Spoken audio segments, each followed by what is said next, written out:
Я Идрисова Зульфия, являюсь координатором волонтерского движения по Татарстану. Наш основатель Ильнар Ильдарович Зинатуллин сейчас находится за лентой. Наше волонтерское движение было организовано весной. Цель нашей организации – это шить тактические носилки, которые очень необходимы для наших бойцов на фронте. У них есть свои уставные носилки, но они очень габаритные.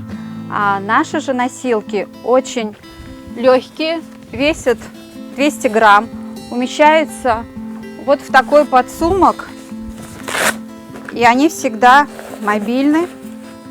Этот подсумок мы передаем безвозмездно нашим бойцам.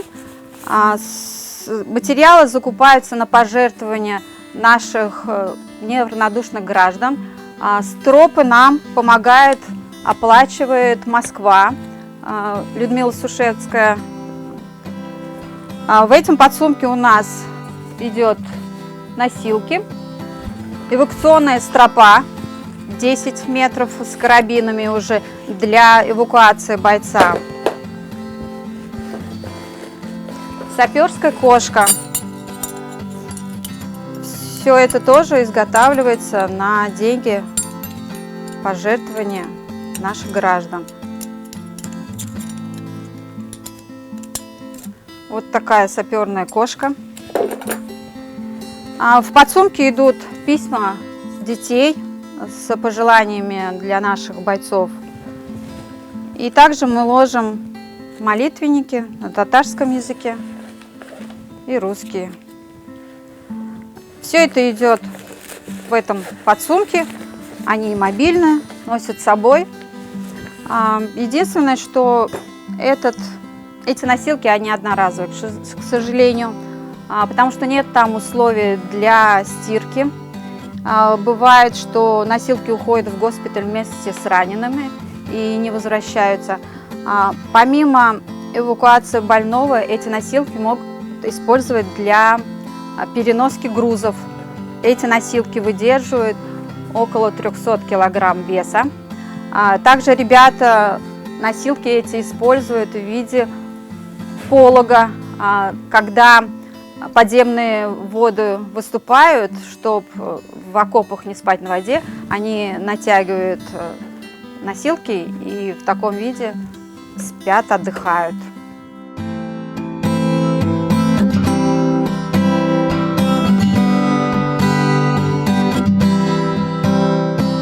Золотые руки ангела, девочки-волонтеры разработали свою аптечку. Вот такая аптечка, называется она Маруся, в честь имени девочки-волонтера, которая разработала эту аптечку. Себестоимость этой аптечки 300 рублей. Она очень мобильна.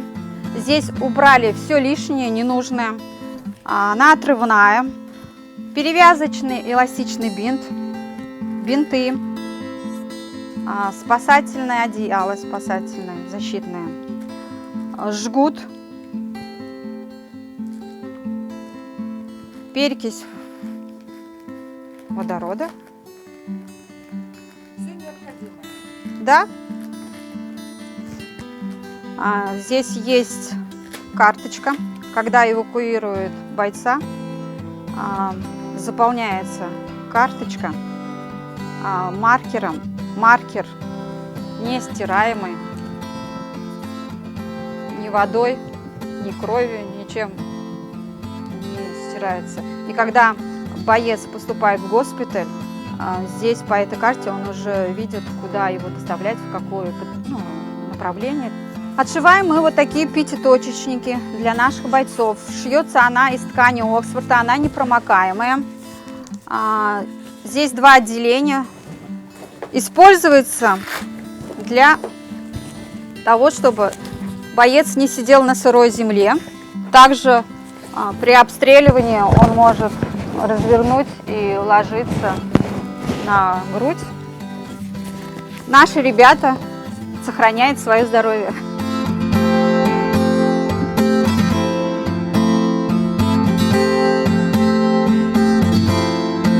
Из флиса отшиваем вот такие толстовки для наших ребят. Это аналог шерсти, быстро сохнет, легкое, сохраняет тепло при минусовых температурах. Ребята отзываются очень хорошо об этих толстовках, что они в тепле всегда согреты нашей продукцией, нашей заботой.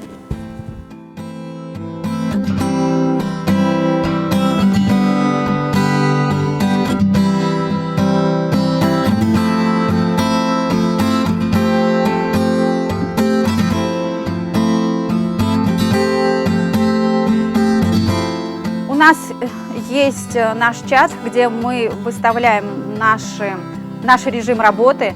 Московская, 15, офис 223. Ждем желающих, с удовольствием вас встретим, покажем, научим всему. Здесь не нужно особых навыков.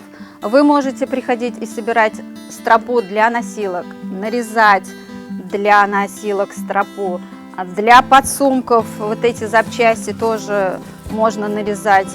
Все у нас приспособление есть, мы покажем. У нас приходят и дети, и женщины пожилого возраста, приходят с семьями. Рады будем вас видеть, любую помощь от вас ждем с благодарностью.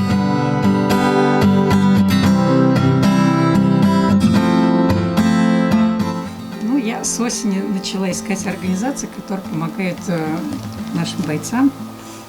Пробовала другие находить, но оказалось, что это самое оптимальное, потому что вещи, которые мы сюда передаем, передают сразу на передовую наши татарстанские отряды Темир и Алга. Поэтому хотелось бы помогать именно нашим местным ребятам. Я вижу носки, вкладываю душу в них, пряжу покупаю сама. Значит, у нас как бы семейный подряд. Привлекла сестру свою родную, она вяжет также. Дочь у меня по жилетам. До этого она еще шапок навязала. Больше 20 штук мы передали.